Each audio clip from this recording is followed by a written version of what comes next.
Mardi 13 juin 2023, les téléspectateurs de TF1 découvriront enfin qui deviendra l'ultime aventurier de Koh Lanta, le feu sacré, à l'issue de la grande finale présentée en direct par Denis Brognard.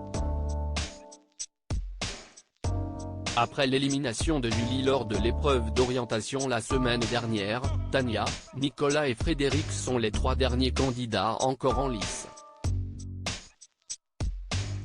Ils vont donc s'affronter lors de la mythique épreuve des poteaux. Pour rappel, celui qui restera le plus longtemps sur son poteau pourra choisir qui sera le second finaliste de Koh Lanta.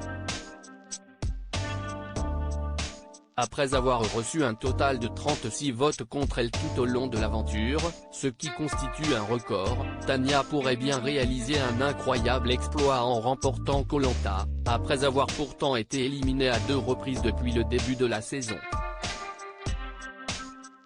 À quelques heures de la grande finale, la candidate s'est confiée dans les colonnes du journal Ouest France. Si incroyable. Au vu de mon parcours, je n'aurais jamais imaginé aller jusqu'au poteau. Je ne m'étais pas fixé d'objectif au début, pour ne pas être déçu. Au final, j'y suis, pour mon plus grand bonheur, a déclaré Tania. Au cours de cette interview, la jeune femme est revenue sur un problème qu'elle n'avait pas vu venir au début de l'aventure. Tania, Koh Lanta 2023, chez les Jaunes, à part Benjamin, Grace et Gilles, personne ne me parlait. Les Jaunes ont très rapidement tissé des affinités entre eux et ils ne voulaient peut-être pas créer des liens avec moi car ça aurait été plus dur de m'éliminer après.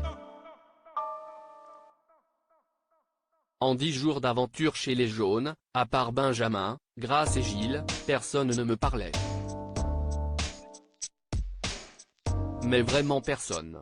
Je suis pourtant sociable dans la vie de tous les jours. Je n'aurais jamais imaginé en allant à Koh Lanta que ça allait être un problème de sociabiliser avec les gens. Je suis tombé des nues, a souligné Tania, qui rêvait de participer à l'émission depuis déjà de nombreuses années. Je candidate depuis mes 17 ans. C'était un rêve, je regarde le programme depuis 10 ans avec mes parents. Koh Lanta, ça a toujours été une émission que je porte dans mon cœur. Ça me rappelle mon enfance, j'ai suivi presque toutes les saisons, a-t-elle révélé.